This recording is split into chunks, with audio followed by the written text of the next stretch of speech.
அனைவருக்கும் வணக்கம். இதயத்தின் ஆழ்ந்த இயக்கம் பாகம் 1.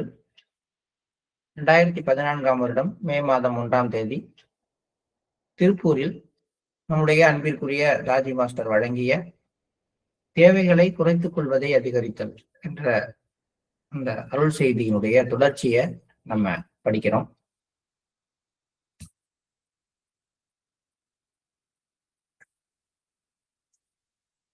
இந்த மகிழ்ச்சியான அதிர்வுகள், மகிழ்ச்சியற்ற அதிர்வுகள், அமைதியான அதிர்வுகள், அமைதியற்ற அதிர்வுகள் ஆகியவை இதயத்தில் இருந்து பரவி அடுத்த புள்ளியை பாதிக்கின்றன. இது நேற்றைய புத்தக வாசித்தலினுடைய தொடர்ச்சி. அதாவது நாம் நம்முடைய குடும்ப சூழ்நிலையில அல்லது அலுவலக சூழ்நிலையில நம்ம மனதுல ஏதாவது ஒரு விஷயத்தினால பாதிக்கப்பட்டு அது நம்ம மனதுல இருந்து வெளிப்பட ஆரம்பிச்சது அப்படின்னா நம்முடைய குழந்தைகள் கூட அதை கண்டுபிடித்து விடுகிறார்கள். அவர்களால் அதை தெளிவாக சொல்ல முடியாட்டி விட ஏதோ இது சரியில்லை அப்படின்னு அந்த அளவுக்கு சொல்ற அளவுக்கு அவங்களுக்குள்ளார நம்மளுடைய அந்த கண்டிஷன் போய் அவங்கள டிஸ்டர்ப் பண்ணுது. இந்த மாதிரி வெளிப்புறமாக மட்டுமல்ல, நம்ம உணர்ச்சி வசப்படும் பொழுது, நம்முடைய மனநிலை மாற்றம் அடையும் பொழுது அதனால ஏற்படுற அதிர்வுகள் வெளிப்புறமாக சென்று மற்றவர்கள்ட்ட எப்படி பாதிப்பை ஏற்படுத்துதோ அதே மாதிரி உள்புறமாகவும் அவை செல்கின்றன. நம்ம ரொம்ப மகிழ்ச்சியா இருக்கிறப்பையும் அல்லது ரொம்ப மகிழ்ச்சி இல்லாமல் ரொம்ப ஒரு வருத்தமா இருக்கிறதா இருந்தாலும், அல்லது நம்ம ஒரு நல்ல ஒரு அமைதியான ஒரு வைப்ரேட்டரி லெவலுக்கு வந்தாலும், அல்லது சஞ்சலமான ஒரு வைப்ரேட்டரி லெவலுக்கு வந்தாலும், சில பேர் இருந்தா அந்த இடத்துல அவங்களே பதட்டத்தை உருவாக்கிடுவாங்க படப்படன்னு. அவங்களுடைய வைப்ரேட்டரி லெவல் அப்படி. ஆனா நம்ம பாக்குறதெல்லாம் அவங்க வெளிப்புறமா அதை ஏற்படுத்துறாங்க அப்படிதான் நினைக்கிறோம். நாமும் அப்படிதான் வெளிப்புறமா தான் இதெல்லாம் செய்யறோம் நினைச்சிட்டு இருக்கோம். அப்படி அல்ல அப்படிங்கிற அந்த மாதிரியான வைப்ரேஷன்ஸ் இதயத்தில் இருந்து பரவி இதயத்துல இருக்கிற அடுத்த புள்ளிகளை பாதிக்கின்றது. பிண்ட பிரதேசத்தில் உள்ள 2வது புள்ளி ஆத்ம சக்கரம். அங்கு மிகுதியான அமைதி நிலவ முடியும் அல்லது அதற்கு நேர் எதிர்மாறாகவும் அங்கே இருக்க முடியும். இது ரெண்டும் அங்க இருக்கிற ஒரு தன்மை. அதுபோல 3வது புள்ளியான அக்னி சக்கரமும் அந்த இடத்துலயும் இந்த பிரச்சனையானது ஒரு பாதிப்பை ஏற்படுத்த முடியும். அதன் காரணமாக ஒருவர் மிகுதியான நன்றி உணர்வையும் மிகுதியான அன்பையும் உணர முடியும். ஆனால் ஆத்ம சக்கரத்தில் அமைதி இல்லாமல் நிலை கொள்ளாமல் இருந்தால் அது அமைதி குலைந்த நிலைகளை உருவாக்கி அங்கே 3வது சக்கரத்தில் தங்கி விடுகின்றன. அன்பும் அங்கே தங்குகிறது, அதற்கு நேர்மாறானதும் அங்கே தங்குகின்றது. அன்பிற்கு எதிரானது அங்கு வெகு காலம் தங்கினால் அது அடுத்த புள்ளியான நீர் சக்கரத்தை பாதிக்கும். அந்த நிமிடத்தில் ஒருவர் நம்பிக்கையை இழக்கிறார், அவரிடம் பயம் வளர ஆரம்பிக்கிறது. இதற்கு மாறாக அன்பு தொடரும் எனில் அது அங்கும் பரவி உங்களுடைய நம்பிக்கை மென்மேலும் வளர்கிறது மற்றும் உங்களது தைரியம் அதிகரிக்கிறது. இந்த தைரியம் இல்லாத போது நீங்கள் பயப்படுகிறீர்கள். இந்த வகையான உணர்ச்சிகள் நல்லவையோ அல்லது கெட்டவையோ இங்கிருந்து ஆரம்பமாகி மேலே செல்கின்றன. உங்களுக்கு தவறான உணர்வுகள் ஏற்படுகின்றன அல்லது அவர் மீது அதிகமான நம்பிக்கை வளர்கிறது. ஆம், அவர் என்னை விரும்புகிறார், அவரது அன்பை என் இதயத்தில் உணர்கிறேன். இயல்பான சரணாகதி. இது உணர்வு பூர்வமாக அல்லது உளவியல் ரீதியாக ஆசைப்படும் நிலைக்கு எதிரானது. ஆசைப்படும் போது தேவைகள் மென்மேலும் அதிகமாகிறது. சரணடையும் போது அங்கு வேறு எதுவும் இருப்பதல்ல. ஆகவே அகந்தையினால் அல்லாமல் தைரியத்தால் நிரப்பப்பட்டிருக்கும் எல்லையற்ற சமுத்திரத்தை போல நம்மை உருவாக்குமாறு நமது உன்னதமான மாஸ்டரிடம் தொடர்ந்து பிரார்த்திக்க வேண்டும். இது மாஸ்டர் நிறைய முறை சொல்லியிருக்காரு. ஆனா முதல் முறையா நம்ம 2014 திருப்பூர் ஃபங்க்ஷன்ல தான் இந்த ஃபர்ஸ்ட் பேசப்பட்டது. இது அப்படியே கொஞ்சம் கொஞ்சமா டெவலப் ஆகி 5 C's அப்படிங்கிற வடிவத்துல அடிக்கடி மாஸ்டருடைய டாக்ல வரும். நிறைய இடங்கள்லையும் பல ட்ரைனிங் ப்ரோக்ராம்லையும் இதை பத்தி பேசியிருப்பாங்க. நீங்க எல்லாருமே கேட்டிருப்போம்.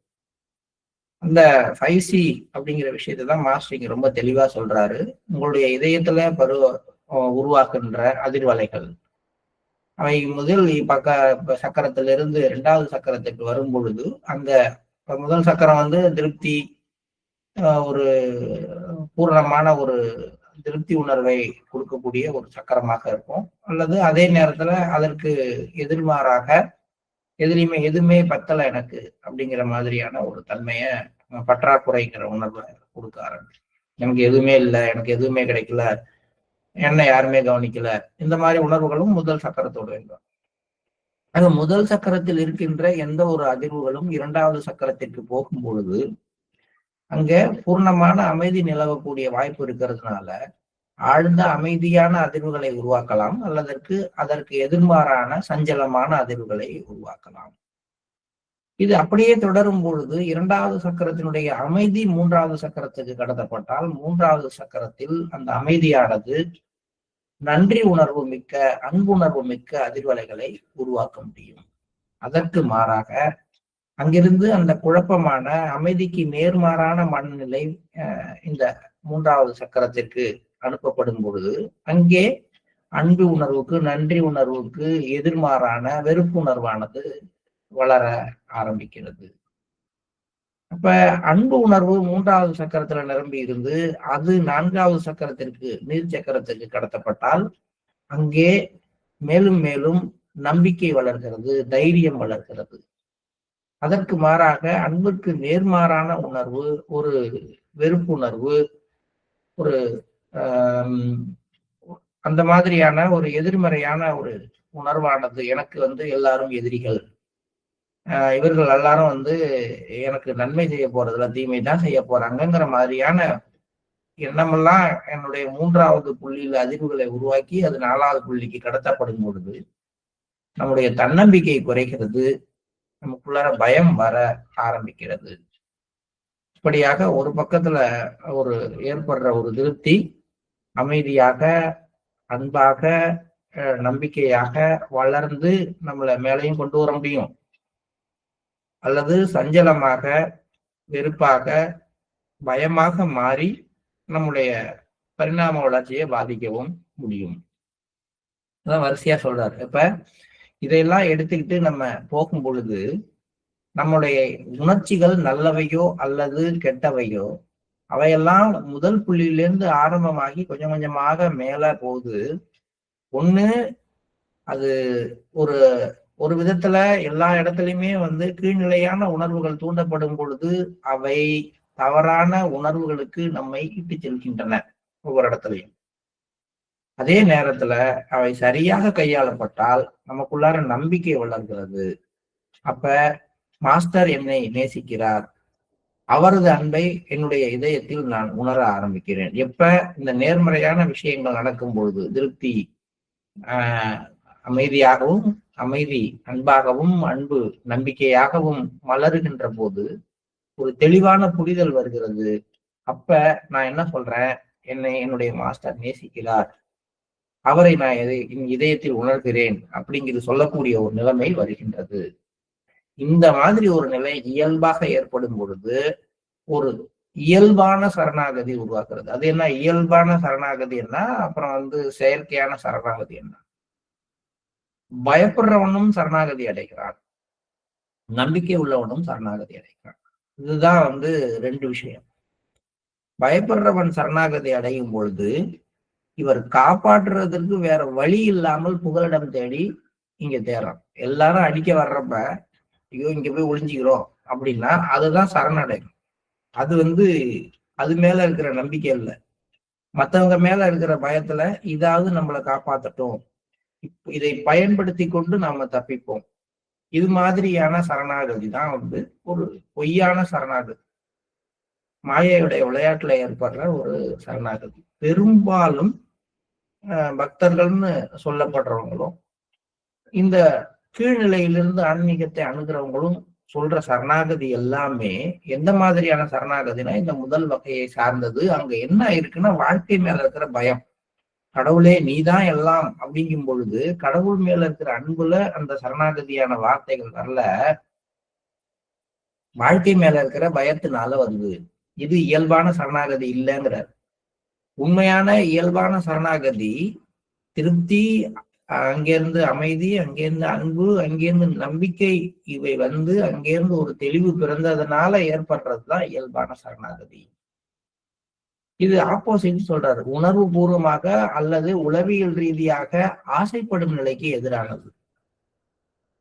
இப்ப சரணாகதி அப்படிங்கிறது வந்து ஏதோ ஒரு விதத்துல என்னை காப்பாத்திக்கிறதுக்காக, ஏதோ ஒரு விதத்துல அவங்கள்ட்ட இருந்து பலன் பெறுவதற்காக ஏற்படுற சரணாகதி வந்து ஆசைப்படும் நிலையில அல்லது உணர்வு ரீதியாக உருவாகின்ற சரணாகதி. ஒரு பெரிய மனிதர் இருக்கிறாரு, ஒரு அதிகாரி இருக்கிறாரு, அவர்கிட்ட நீங்க சரண்டர் ஆகுறீங்க, சரணாகதி அடையறீங்க அப்படின்னா என்ன அர்த்தம்? ஒரு அரசியல்வாதி கிட்ட வளர்ற ஒருத்தர், அடிப்படையில வளர்ற ஒருத்தர் எல்லாத்துக்கும் ஒரு சரணாகதி அடைகிறாருன்னா என்ன அர்த்தம்னா, அடுத்தபடி அந்த பதவியை அடையிறதுக்காக, ஆசைகளை நிறைவேற்றிக் கொள்வதற்காக, ஒரு அதிகாரம் மிக்க தலைவர்கிட்ட வந்து சரணாகதி அடைகிறது எதுக்காக?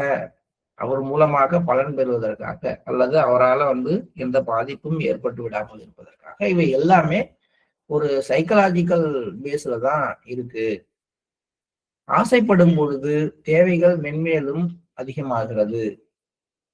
அப்ப அந்த மாதிரியாக நம்ம ஆசைப்பட்டு சரணாகதி அடைகிறோம் அப்படின்னா, அப்ப கடவுள்கிட்ட மேலும் மேலும் எல்லாமே கேட்க ஆரம்பிக்கும். உன்னை தவிர எனக்கு யாரு இருக்கா? எனக்கு அதை கொடு, இதை கொடு, இதை கொடு, நீ தானே கொடுக்கணும், நீ தானே கொடுக்கணும். இதுவும் ஒரு சரண்டர் தான். அதே சரணாகதியில அன்பு, மென்மை இதெல்லாம் வரும் பொழுது, நம்பிக்கை எல்லாம் வளரும் பொழுது, எதுவுமே எதிர்பாராமல் முற்றிலுமாக சார்ந்திருக்கிற தன்மை. உன்னை சார்ந்துட்ட, நீ என்ன கொடுக்குறியோ அதுதான். நீ அடிச்சாலும் அதுதான், நீ உதைச்சாலும் நீதான், நீ நல்லது செஞ்சாலும் நீதான், என்னை பட்டினி போட்டாலும் நீதான், எல்லாம் உன்னுடைய பொறுப்பு, உனக்கு தெரியாது, எதுவும் கிடையாது. அப்படி மாறுறது வந்து இது அகந்தையினால் அல்லாமல் தைரியத்தால் நிரப்பப்பட்ட ஒரு சரணாகதியாக இருக்கும். இதுக்கு வந்து இந்த மாதிரியான ஒரு சரணாகதிக்கு தைரியம் அதிகம் தேவை. இந்த மாதிரியான சரணாகதியை தான் மாஸ்டர்கள் எதிர்பார்க்கிறார்கள். அதனாலதான் சரணாகதி அடைந்தேன் என்று சொல்பவர்களுக்கு சோதனைகள் வைக்கிறாங்க. ஏன்னா நீங்க ஆசையின் அடிப்படையில சரணாகதி அடைந்தவர்களாக இருந்தால் அந்த சோதனைகள்ல தோற்று போயிடுவோம். நமக்கு தைரியம் இருக்காது இல்லையா? மாஸ்டர் தான் எல்லாம் அப்படிம்போம். நமக்கு ஒரு நோய் வந்தோம்னா டாக்டர் தான் எல்லாம்னு மாறிட்டோம் அப்படின்னா, அப்ப வந்து அது வந்து நம்மளுடைய சரணாகதியினுடைய தன்மையை நமக்கு காட்ட.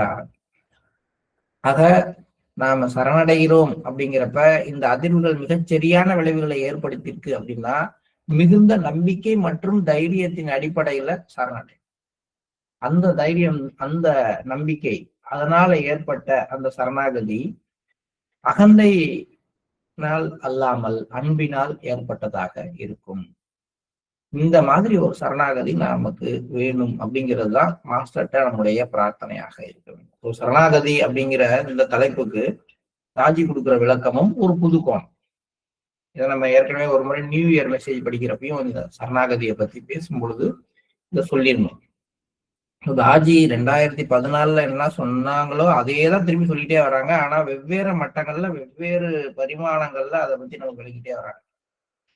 இப்ப நம்ம இந்த இடத்துல நம்ம புரிந்து கொள்ள வேண்டியது, அந்த சரணாகதி தத்துவத்தினுடைய அடிப்படை பயம் அல்லது அவநம்பிக்கை அல்லது ஆசை இவையெல்லாம் இருக்கக்கூடாது. சரணாகதியின் அடிப்படையில அன்பு, நம்பிக்கை, எது நடந்தாலும் அவர்களுடைய சரணடைந்திருக்கிறேன் அப்படிங்கிறதுனால இருக்கக்கூடிய தைரியம், இதெல்லாம் தான் வந்து சரணாகதி. அந்த மாதிரி ஒரு சரணாகதி வேண்டும். பகவத்கீதையின் 16வது அத்தியாயத்தில் மனிதன் வளர்த்து கொள்ள வேண்டிய 26 பண்புகளை பற்றி ஸ்ரீ கிருஷ்ணர் விளக்கியுள்ளார். அவற்றை பற்றி சிந்தித்து பார்க்கும்போது இந்த 26 பண்புகள் அல்லது நல்லொழுக்கங்கள் நம்மிடம் இருப்பின் அவை நம் வாழ்க்கையை பாதுகாத்து நமது ஜீவிதத்தை முழுமையாக்குகின்றன. அந்த தகுதிகள், அந்த நல்லொழுக்கங்கள் இருப்பின் நம்முடைய வாழ்க்கைக்கு ஒரு பாதுகாப்பு இருக்கும். ஒரு பெரிய அரண்மனையில் நாம் வாழ்வதாக கற்பனை செய்து கொள்வோம். அங்கு இந்த 26 பண்புகளையும் 26 வாயில்களாக கருதினால், முன்னணி பண்பாக ஒருவருக்கு முதன்மை வாயிலில் இருக்க வேண்டியது நமது வாழ்க்கையை வழிநடத்தும் தைரியம் ஆகும். சஞ்சலம் மிக்க அந்த நிலைமையில அர்ஜுனனுக்கு சொல்லப்படுகின்ற பல்வேறு அடிப்படையான பண்புகள்ல முதல் பண்பாக சொல்றது தைரியம் வேணும். நீ தைரியத்தை இழக்காதே. அந்த தைரியம் அந்த 4வது புள்ளியினுடைய பாசிட்டிவ் வைப்ரேட்டிவ் லெவல்ல நமக்குள்ளார உருவாக்கப்படுகின்ற ஒரு நிலைமை. இதுதான் வாழ்க்கையினுடைய முதல் விஷயம், தைரியம். அப்ப அவர் என்ன சொல்றாரு, நிறைய பகவத்கீதையில சொல்லப்படுற அன்பா இருங்க, தைரியமாக இருங்கள், அல்லது மற்றவர்கள்ட்ட கருணையோடு இருங்கள், எந்த நேரத்திலையும் கடமையை செய்யறவங்களா இருங்கள். இதெல்லாம் அங்க வரிசையா சொல்லப்படுற விஷயங்கள் தான். இது ஒண்ணும் ஒரு ஒரு வாயில்படி.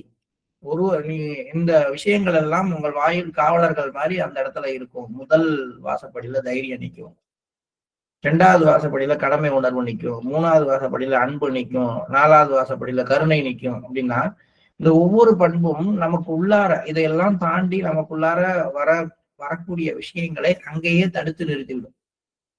நமக்கு தைரியம் இருந்துச்சு அப்படின்னா நம்ம கடமை தவறாமல் ஒரு விஷயத்த சரியாக செய்யற ஒரு சூழ்நிலைக்கு அதனால நமக்கு ஏற்படுற ஒரு பதிவை எடுத்துருவோம். நம்மகிட்ட கருணை இருந்தது அப்படின்னா நம்ம எதிராளியையும் மன்னிச்சு அது மூலமா நமக்கு ஏற்படக்கூடிய பதிவை வெளியேற்றிடுவோம். இப்படியே ஸ்டெப் பை ஸ்டெப்பா திங்க் பண்ணோம்னா இந்த 26 பண்புகளும் 26 வாயில்கள்ல காவலர்கள் மாதிரி நின்று நம்ம வாழ்க்கையில பதிவுகள் உருவாக்குறத நமக்கு தடுக்கக்கூடியவைதான். ஆனால் இந்த முதல் பண்பு, ஃபர்ஸ்ட் கேட்ல இருக்க வேண்டிய பண்பு எது அப்படின்னா தைரியம். தைரியம் இருந்தால்தான் எதுவுமே உள்ளார வராம நம்மளால தடுக்க முடியும். அந்த தைரியத்துல பின்புலத்துல நம்ம வைத்துக் கொள்ள வேண்டியது நம்ம மாஸ்டர் மீது கொண்ட நம்பிக்கையினால் நமக்குள்ளார ஏற்பட்ட அந்த கரேஜ், அதுதான் எல்லாத்தையுமே மாற்றி அமைக்கும்.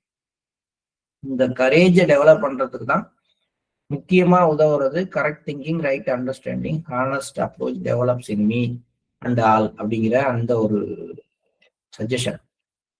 அந்த ஒரு சஜஷன் நம்ம அறியாமலே நமக்குள்ளார மிகச்சிறிய தைரியத்தை உருவாக்க தொடங்குகிறது. ஆனால் இது முதல் வாசல் படி. ஆனால் எதிரிகள் எப்பொழுதுமே பின்புற வாயிலில் இருந்து தாக்குதல் நடத்துவார்கள். இதுவே அதிகம் பாதிக்கப்படக்கூடிய வாயில். எப்பயுமே ஒரு நாட்டுல அல்லது பெரிய பெரிய ராஜாக்கள் எல்லாம் எப்படி தோற்று போனாங்கன்னு பாத்தீங்கன்னா, அவங்க எதிர்பார்க்காத வீக்கான ஒரு பகுதியிலிருந்து ஒரு படையெடுப்பு நிகழ்ந்தது அப்படின்னா அந்த படையெடுப்பு அவங்களால ஒண்ணும் பண்ண முடியாது. அரண்மனையெல்லாம் வலுப்படுத்தி வச்சுட்டு அரண்மனையினுடைய ஏதோ ஒரு வாசற்படி சரியான கவனிப்பு இல்லாம இருந்தால் ஒரு எதிரியானவன் எது வழியா நுழைய பார்ப்பான் அப்படின்னா அந்த வீக்கஸ்ட் பார்ட் எதுவோ அது மூலமாக உள்ளே நுழைவதற்கு பார்ப்பாங்க. இது எல்லாருக்குமே உள்ளதுதான். இது இங்க மட்டும் கிடையாது, ஆன்மீகத்திலையும் இப்படிதான் நடக்குது. உங்களுடைய முதல் வாசல் படிகள் நின்று நேரடியாக எதிர்கொள்றதுக்கு தைரியமாக வச்சுக்கொள்ள வேண்டியது உங்களுடைய அந்த தைரியம் அப்படிங்கிற ஒரு விஷயத்த. ஆனால் உண்மையிலேயே உங்களுக்கான எதிரிகள் எல்லாம் முன் வாசல் வழியாக வர்றது கிடையாது. அதனால நீங்கள் தைரியம் மிக்கவராக இருந்தால் பத்தாதுன்னு சொல்லுவாரு. அதிகம் பாதிக்கக்கூடிய பின்புற வாயில் எது, அங்க இருக்கக்கூடிய பண்பு எதுன்னா மற்ற 25 வாயில்களும் இந்த பின்புற வாயில் சரியா இல்லைன்னா அழிக்கப்பட்டுவிடும். அந்த நல்லொழுக்கம், அந்த பண்பு பணிவுடைமை ஆகும். அரும்பாடு பட்டாவது அதை நாம் வளர்த்து கொள்ள வேண்டும். ரொம்ப அழகா கொண்டு வர ஒரு அரண்மனையுடைய முன்புற வாயில் தைரியம், பின்புற வாயில் பணிவுடைமை. இதுல தைரியம் என்பது கூட நம்ம எல்லார்ட்டையும் வந்துடும்.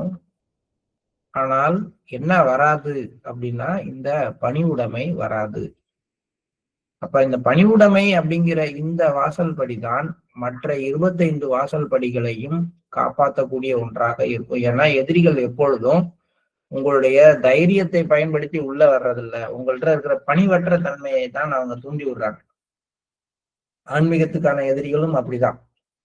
நம்மகிட்ட எங்க அந்த பணிவற்ற தன்மை இருக்கோ அதுதான் நம்முடைய ஆன்மீக வளர்ச்சியில முக்கியமான ஒரு பின்னடைவை ஏற்படுத்துகின்றது. அதனால அழகா சொல்றாரு மாஸ்டர், எதிரிகள் பின்புற வாயிலில் இருந்து தாக்குதல் நடத்துவார்கள். எனவே அதிகம் பாதிக்கப்படக்கூடியது கடைசி வாசற்படி, பின்புற வாசற்படி. அது அதிகம் நம்மால் கவனிக்கப்படாமல் இருப்பது. அந்த வாசற்படி பாதுகாக்கப்பட வேண்டும்.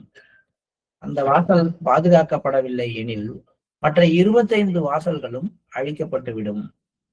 அந்த 26வது வாசல்ல என்ன இருக்குன்னா அந்த நல்லொழுக்கம், அந்த பண்பு பணிவுடைமை ஆகும். அரும்பாடுபட்டாவது அதை நாம் வளர்த்து கொள்ள வேண்டும். 10வது நியமத்தை முடிக்கும் போது பாபுஜி மகராஜ் அவர்கள் பணிவு நிலைமையை பற்றி மிக அழகாக கூறியுள்ளார். இறைஞ்சி வேண்டும் நிலை என்றும் சொல்லக்கூடிய ஒரு பணிவு நிலை தன்னுள்ளே ஒரு களங்கமற்ற நிலையை கொண்டுள்ளது. அதை அடைந்தவர் ஒரு விதத்தில் அனைத்தையும் அடைந்தவர் ஆவார். ஒரு 2 டாபிக்கு முன்னாடியே இதை பத்தி நம்ம பேசணும். வேற எங்கேயுமே மன்றாடி மன்னிப்பு கேட்கின்ற மனநிலைக்கு போங்க அப்படின்னு சொல்ற வார்த்தையை பாபுஜி சொல்லவே இல்லை. ஒட்டுமொத்த சூட்சுமமும் இந்த மன்றாடி இறைஞ்சி வேண்டுகின்ற நிலைக்குள்ளாரதான் அடங்கியிருக்கு. ஏன்னா இதுதான் பணிவுடைமையை வளர்க்கறதுக்கான ரகசியம். அப்ப நம்ம நினைக்கிறது 10வது நியமத்தை கடைபிடிக்கிறதுனா இரவுல படுக்க போறதுக்கு முன்னாடி உட்கார்ந்து கண்ணை மூடி இன்று செய்த தவறுகளுக்காகவும் தெரியாம செஞ்ச தவறுகளுக்காகவும் மன்னிச்சிருங்க அப்படின்ற அந்த வார்த்தைகளையும் அந்த தவறுகளை பத்தி சிந்தனை தான் நமக்கு இருக்கு. நம்ம மிஸ் பண்ற விஷயம் மன்றாடி இறைஞ்சி மன்னிப்பு கேட்கின்ற அந்த மனநிலை. அதை தான் நம்ம 10வது நியமத்துல கடைபிடிக்கணும், அதை தான் வளர்க்கணும். ஏன்னால் அதை அடைந்தவர் அனைத்தையும் அடைந்தவர் ஆவார். இந்த மனநிலை வரவே வராது. மன்றாடி மன்னிப்பு கேட்கிற மனநிலை யாருக்காவது வந்திருக்கான்னு பாருங்க, யோசனை பண்ணி பாருங்க. அதை ஒரு மெக்கானிக்கலா செய்ய முடியும், இன்னும் கொஞ்சம் இழக்கிற மாதிரி செய்ய கூட முடியும். ஆனால் மாஸ்டருடைய பிரசன்னத்தை உணர்ந்து அவர்கிட்ட மன்றாடி இறைஞ்சி மன்னிப்பு கேட்கிற அந்த மனநிலை, இறைஞ்சி வேண்டுகின்ற அந்த மனநிலை நமக்குள்ளார வருதான? வராது. ஏன் வராதுன்னா அகங்காரம் பண்ணா. நம்முடைய அகங்காரத்தின் அளவு அது போன்ற ஒரு நிலையை உருவாக்காது. நடிக்க கூட அது விரும்புவதில்லை. ஆனால் அதுதான், அந்த ஒன்றுதான் மற்ற அனைத்தையும் சாதிக்கக்கூடிய வல்லமை உடையது அப்படின்னு ராஜி சொல்றாரு. அருமை. ஆனால் அது நம்முடைய மனதில் எழவில்லை. எதுன்னா இந்த இறைஞ்சி மன்னிப்பு கேட்கிற மனநிலை நம்ம மனதில் எழவில்லை. அப்ப நம்ம என்ன கேட்கணும்? அன்பிற்குரிய மாஸ்டர் அவர்களே, நான் எப்படி பணிவுடையவன் ஆவது என்று நம் இதயம் கேட்கும் அளவிற்கு அது மாறி இருக்கிறதா? இப்ப மாஸ்டர்கிட்ட கேட்க வேண்டியது, ஏதாவது கேட்கணும் அப்படின்னா உங்களுடைய லட்சியத்தை அடையணும்னு கேட்கறதுக்கு பதிலா எனக்கு பிராக்டிஸ்ல முன்னேற்றம் வரணும், அல்லது பிராக்டிஸை ரெகுலரா பண்ணணும், நீங்க கேட்கறதுலாம் நிறைய கேள்விகள் நம்மகிட்ட இருக்கு. ஆனா புத்திசாலி கேட்கிற ஒரே கேள்வி, என் இதயம் அதிக பணிவுடையதாக மாறுறதுக்கு உதவி செய்யுங்கன்னு கேட்கறதாகத்தான் இருக்க வேண்டும். அதற்கு பதிலாக நம்மிடம் பல்வேறு வகையான பிரார்த்தனைகள் உள்ளன. அதை விட்டுருவோம். அந்த பணிவோடு இருக்கிறது, முழுமையான அந்த பணிவுனா என்னங்கிறத உணர்ற ஒரு தன்மையை கொடுங்க மாஸ்டர். இது ரொம்ப முக்கியம். ஏன்னா இன்னைக்கு நம்மளுடைய தியானத்துல கட்டாயமா இந்த இறைஞ்சி வேண்டுகின்ற மனநிலைமைக்கு போய் உண்மையிலேயே ஒரு பணிவான இதயம் என்கிறது என்னங்கிறத உணர்ற தகுதியை எனக்கு கொடுங்க, போதும், அது போதும், வேற ஒண்ணுமே வேண்டாம். அந்த ஒரு தகுதியை உணர்ந்து அது போல மாறுறதுக்கான முயற்சிகளை நான் மேற்கொள்றேன் அப்படின்னு ஒரு சங்கல்பத்தோட தான் நம்ம இன்னைக்கு தியானத்துக்கு போவோம். ஏனென்றால் ஒட்டுமொத்தமான ஆன்மீக பயிற்சியினுடைய அடிப்படையும் எதை அடைந்தால் எல்லாவற்றையும் அடைய முடியும் அப்படிங்கிற ரகசியமும் இந்த ஒரு இடத்துலதான் இருக்கு. வேற எதை அடைந்தாலும் கிடையாது. வேற எது மூலமாகவும் பாபுஜி சாதிக்கல. இதை நான் 1944 விஸ்வாசத்துல படிக்கும்போது திருப்பி திருப்பி திருப்பி பல இடங்கள்ல நம்ம சொல்லிக்கிட்டே வந்திருக்கோம். பாபுஜி கிட்ட இருக்கக்கூடிய குவாலிட்டி என்ன? அவருடைய திறமை, அவருடைய கூர்மையான ஒரு அறிவு, அவர் ஆன்மீகத்துல சாதிக்கிற விஷயங்கள், அதெல்லாம் கிடையாது. அவர்கிட்ட இருந்த பண்புகள்ல மிக உயர்ந்த பண்பு, மிக மிக உயர்ந்த பண்பு ஒண்ணுதான் பணிவு. எந்த அளவுக்கு பணிவுனால், எவ்வளவு பேர் என்ன பாராட்டிய போதும் ஒரு கர்வமோ, ஒரு சிறு துளி ஆணவமோ, ஒரு சிறு தற்பெருமையோ கூட அவர்கிட்ட ஏற்படவே இல்லை. அந்த பணிவுடைமை தான் பாபுஜியினுடைய மிகச்சிறந்த மிகப்பெரிய ஒரு ஒரு கவசமாக அவருக்கு இருந்தது. நம்ம பாபுஜியை பார்க்கும்பொழுது அவருடைய அன்பை பத்தி பேசுறோம், அவருடைய அதிசயங்கள் பத்தி பேசுறோம், அவர் பண்ண அதிசயங்கள் பத்தி, அவருடைய வல்லமை பத்தி பேசுறோம். ஆனால் தன்னை பார்க்க வந்த ஒருத்தரை வண்டியில உட்கார வச்சு அவர் காலடியில உட்கார்ந்துக்கிட்டு அவரை வீட்டுக்கு கூட்டிட்டு வந்த பணிவை பத்தி நம்ம பேசுறது கிடையாது. தன்னை பார்க்க வந்த ஒருத்தரை உட்கார வச்சுட்டு அவருக்கு போய் பைப்புல தண்ணி எல்லாம் அடிச்சு ரொப்பி வச்சு முகம் கை கால் கழுவிட்டு வாங்க அப்படின்னு சொல்ற அந்த பணிவு, அந்த ஒரு தன்மை நம்மளால அதிகம் போற்றப்படுவது கிடையாது. ஆனால் இதுதான் நம்ம மாஸ்டர்கிட்ட ஏதாவது பிரார்த்தனை பண்ணி கேட்கணும் அப்படின்னா இதை கேளுங்கள் அப்படின்னு சொல்றாரு. ஆனால் நம்ம கிட்ட கேட்கறதுக்கு ஆயிரக்கணக்கான பிரார்த்தனைகள் இருக்கு. கொஞ்சம் கொஞ்சமா தான் நாம மெதுவாகத்தான் எதை கேட்க வேண்டும் என்பதையே கற்றுக்கொள்ள ஆரம்பிக்கிறோம். இது ஒரே இரவில் நடக்க போவது இல்லை. நாட் இன் ஒன் நைட், ஒரே பகலின்னு சொல்லல, ஒரே இரவில்னு சொல்றாரு. ஏன்னு கேட்டா, இதை நடத்தக்கூடிய ரகசியமான ஆயுதம் 10வது நியமம். இரவில் உறங்க போகும் முன் இறைவனின் பிரசன்னத்தை உணர்ந்து இறைஞ்சி வேண்டுகின்ற அந்த தன்மை. இது ஒரு நாள்ல நடந்துருச்சுமா? நடந்துராது. இதுக்கு பல தடைகள், மனத்தடைகள் நமக்குள்ளார இருக்கு. இதை யார் தடுக்க போறா? அது காலை தியானத்தை தடுக்கிறதுக்கு ஆள் இருக்கு, முக்கியமான வேலைகள் அப்படின்னு. ஆனா இரவும் நீங்க உறங்க போகிறதுக்கு முன்னாடி உங்களுடைய மாஸ்டருடைய பிரசன்னத்தை நீங்கள் உணர்ந்து இறைஞ்சி மன்றாடுவதை, உறக்கத்தை தவிர வேற எதுவுமே தடுக்க போறது இல்லை. ஆனா நான் உறக்கம் கண்கள் சொடுக்கிற வரைக்கும் படுக்கைக்கு போகாதவராக இருந்தால் இந்த பயிற்சி எனக்கு வரவே வராது. எப்படி ஒரு அரசரை வரவேற்கிறோமோ, எப்படி ஒரு மாஸ்டரை வரவேற்கிறோமோ, அது போல முன்கூட்டியே படுக்கையை தயார் செய்து உறக்கம் வருவதற்கு 10 நிமிடம் 15 நிமிடத்திற்கு முன்பாகவே யார் படுக்கைக்கு செல்ல முயற்சி பண்றாங்களோ அவங்கதான் இதுக்கு சாத்தியமான ஒரு சூழ்நிலையவே ஏற்படுத்துறாங்க. இது எங்களால் முடியவே இல்லை.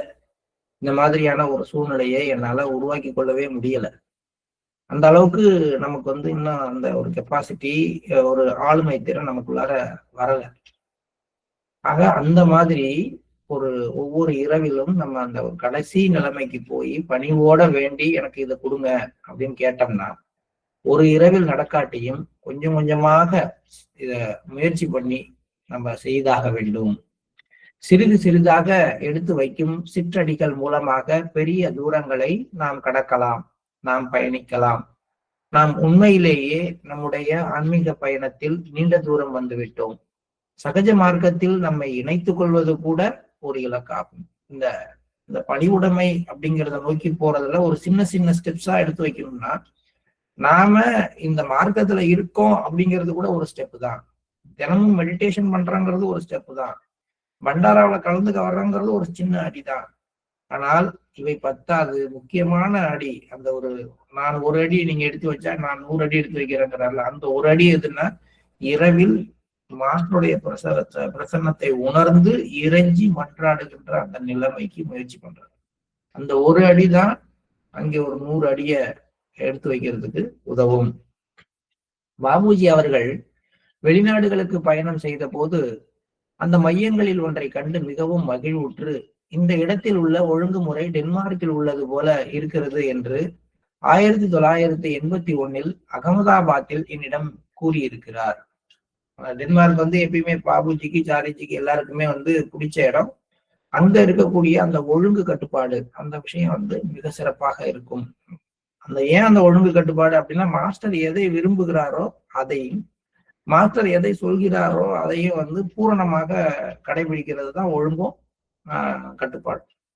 அந்த மாதிரியான ஒரு டிசிப்ளின் எந்த சென்டர்ல இருக்குன்னா டென்மார்க்ல இருக்கு. இது சாரிஜியும் அடிக்கடி சொல்லுவாரு, பாபுஜிக்கும் இது ரொம்ப பிடிச்ச சென்டர். இது 1981 அகமதாபாத்தில் என்னிடம் கூறியிருக்கிறார். அப்ப மாஸ்டர் ஜாயின் பண்ண புதுசாக இருக்கலாம். அந்த மாதிரி காலகட்டங்கள்ல பாபுஜி மாஸ்டர்கிட்ட இத ஜார்ஜி மாஸ்டர்கிட்ட சொல்லியிருக்காரு. அதுதான் அவர் சொல்றாரு. அவரை பொறுத்தவரை டென்மார்க் சகஜ மார்க்கத்திற்கு ஏற்ற ஒரு மையம். அகமதாபாத் மையத்தில் இருந்த ஒழுங்குமுறை கட்டுப்பாடு அவரை மகிழ்வித்தது. அதன் பின் நிலையான நினைவு பற்றி நான் ஒரு சிறிய உரை ஆற்றினேன். அவர் தமது படுக்கை அறையில் இருந்து அதை கேட்டுக்கொண்டிருந்தார். அதன் பின் ஒருவரை கூப்பிட்டு, அந்த பையனை இங்கு கூப்பிடு என்றார். நான் உள்ளே சென்று வணக்கம் தெரிவித்து விட்டு அங்கு உட்கார்ந்தேன். அதன் பிறகு அவர் ஒரு சிறிய செய்தியை கூறினார். அது நம் அனைவருக்கும் இப்போது மட்டுமல்ல, எப்போதும் பொருந்தக்கூடிய ஒரு செய்தி. அது உருது மொழியில் இருந்தது. அந்த உருது மொழியில 2 வார்த்தை கொடுத்திருக்காரு கீழே. வழியை தேடும் போது நீ உன் புலன்களை இழந்து விட்டாய். இலக்கை அடைந்த பின்பும் இன்னும் அதையே தேடும் அளவிற்கு நீ உன் புலன்களை இழந்து விட்டாய். நீ குழப்பமடைந்துள்ளாய் என்பதே அதன் பொருள் ஆகும்.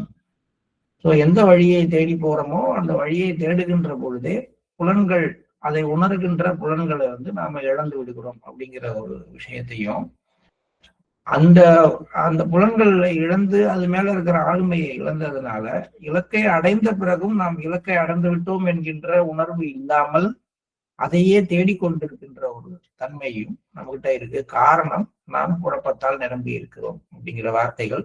இது ரொம்பவும் ஒரு ஆழமானதும் கனமானமான செய்தி உள்ள ஒரு வார்த்தை.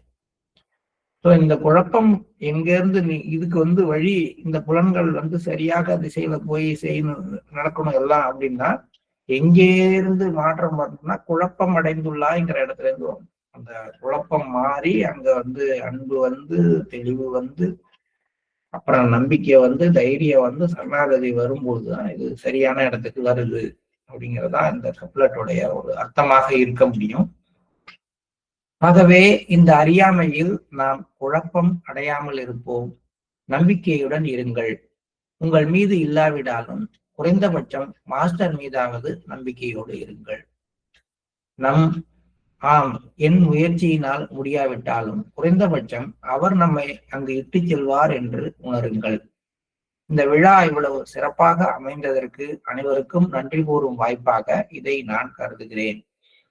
இது நம் வாழ்க்கையின் ஒரு பெரிய முன்னேற்றம் ஆகும். நமது மாஸ்டரின் சார்பாக அனைத்து ஒருங்கிணைப்பாளர்களுக்கும் தன்னார்வலர்களுக்கும் அர்ப்பணிப்புடன் கூடிய அவர்களது சேவைகளுக்காக நான் நன்றி தெரிவித்துக் கொள்கிறேன். அனைத்து ஆன்மாக்களுக்கும், வெளியில் தெரியாமல் அர்ப்பணித்த அனைத்து அபியாசிகளுக்கும் அவர்களது விதியை தனது மென்மையான இதயத்தில் அவர் கவனித்துக் கொள்வார். எவ்வளவு பெரிய ஒரு பெரிய ஒரு விஷயத்த, ஒரு ரகசியத்தை, ஒரு உறுதியை அவர் கொடுக்குறாரு பாருங்களேன். நீங்க ஒரு பண்டாராவுக்காக மாஸ்டருடைய ஒரு ஒரு இதுக்காக வாலண்டியர் ஒர்க் பண்ணும் பொழுது என்ன மாதிரியான வேலையை மாஸ்டர் செய்யறாருங்கிறத இந்த இடத்துல சொல்லிட்டாரு. அனைத்து ஆன்மாக்களுக்கும், வெளியில் தெரியாமல் அர்ப்பணித்த அனைத்து அபியாசிகளுக்கும் அவர்களது விதியை தன்னுடைய மென்மையான இதயத்தில் அவர் கவனித்துக் கொள்வார். அவர் என அவர்களுக்கு உத்தரவாதம் அளிக்கப்பட்டுள்ளது. நமது எதிர்காலத்தை குறித்து நாம் கவலைப்படக்கூடாது. சகஜ மார்க்க பயிற்சியின் மூலமாக நாம் ஏதாவது கற்றிருந்தால் அது நம்முடைய கவலைகளை மறந்து விடுதல் என்பதாகும். இந்த தருணத்தில் நம்மால் என்ன செய்ய முடியுமோ அதை நாம் செய்ய வேண்டும். கவலைப்பட வேண்டிய அவசியம் கிடையாது. மாஸ்டர் நம்முடைய ஒட்டுமொத்த முன்னேற்றத்திற்கு பொறுப்பேற்றுக் கொண்டிருக்கிறார். அதனால அவர் பக்கத்துல இருக்கிறார். அப்படிங்கிறதுனால நம்முடைய வாழ்க்கையில அல்லது நம்முடைய ஆன்மீக பயிற்சியில நாம எதிர்நோக்குற எல்லா பிரச்சனைகளை பற்றியும் கவலைப்படுவதை கைவிடுங்கள். இந்த நிமிஷத்துல என்ன செய்ய முடியுமோ அதை மட்டும் செய்யுங்கள். அடுத்த நிமிஷத்தை பத்தி கவலைப்படாதீங்க. நம்மால் எந்த அளவு சிறப்பாக செய்ய முடியுமோ அப்படி இந்த நிகழ் தருணத்துல என்ன செய்ய முடியுமோ அதை செய்யறது தான் முக்கியமாகும். அடுத்த பிறந்த நாள் விழா வெகு சீக்கிரத்தில் வந்துவிடும். இது நாம் காலை உணவை முடிக்கும் முன் மதிய உணவிற்கு தயாராவதை போன்றதாகும். ஆகவே காலை உணவை சீக்கிரம் ஜீரணித்து உங்களின் ஒரு பகுதியாக அதை ஆக்குங்கள். இனி வரக்கூடியதற்கு தயாராகுங்கள். அனைவருக்கும் நன்றி. மிஷன்ல நடக்கிறது தானே. காலம்பரை கிச்சனுக்கு ஒர்க் பண்றவங்களுக்கு தெரியும். காலையில ஒரு பக்கம் சாப்பாடு நடந்து கொண்டு இருக்கும் பொழுதே காலை உணவு முடியறதுக்கு மதியானத்திற்கான அந்த மதிய உணவிற்கான வேலைகளை தயார் பண்ணியாங்க. அதுபோல நம்முடைய அமைப்புலையும் நம்ம இந்த ஒரு பண்டாரா விட்டு போகும் பொழுது இதை எவ்வளவு சீக்கிரமாக ஜீரணிக்க முடியுமோ ஜீரணித்து அடுத்த பண்டாராவில் மாஸ்டர் கொடுக்கக்கூடிய அந்த அருள் மழையில அந்த டிரான்ஸ்மிஷன்ல நனைகிறதுக்கு நம்மை தயார்படுத்திக் கொள்வோம் சொல்லி இதை முடிக்கிறாரு. மிகுந்தவும் ஒரு ரகசியங்கள், உறுதிப்பாடுகள், ஆன்மீக வெளிப்பாடுகள் அடங்கிய ஒரு ஃபைனல் டாக்கு. இதுதான் பின்னாடி விதியை வடிவமைத்தல் எல்லாம் உள்ளுக்குள்ளார எடுத்து இந்த பகுதிகள் தான் விளக்கப்பட்டிருக்கு. அதனால மாஸ்டருடைய மிக ஆழமான முதல் உரைன்னு இதை சொல்லணும். ஏன்னா 9 சத்சங்கம், அதுல கிட்டத்தட்ட ஒரு 5 டாக்கு, 5மே ரொம்ப டீப்பான டாக். இங்கதான் தாஜி முதல்ல அவன் முழு வீரியத்தோட அதை வெளிப்படுத்துறாரு பல விஷயங்களை. இந்த உரையை மீண்டும் மீண்டும் நம்ம பலமுறை படிக்கணும். இன்னைய தியானம் மாஸ்டர் சொல்ற மாதிரி அந்த பின்புற வாயில்னு சொல்லக்கூடிய அதிக வல்னரபிள், அதிக பாதிப்புக்கு உள்ளாக்கக்கூடிய ஒரு வாயில்னு சொல்லக்கூடிய ஒன்று அந்த பணிவுடைமையினால் பாதுகாக்கப்பட வேண்டிய வாயில். அந்த பணிவுடைமை நம்முடைய இதயத்துல உருவாகணும்.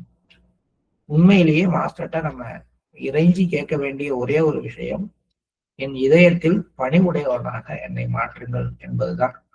இந்த பணிவுடைமையை அது எப்படிப்பட்டதுன்னு உணர்ற அளவுக்கு ஒரு தகுதியை நமக்கு மாஸ்டர் கொடுக்கட்டும்.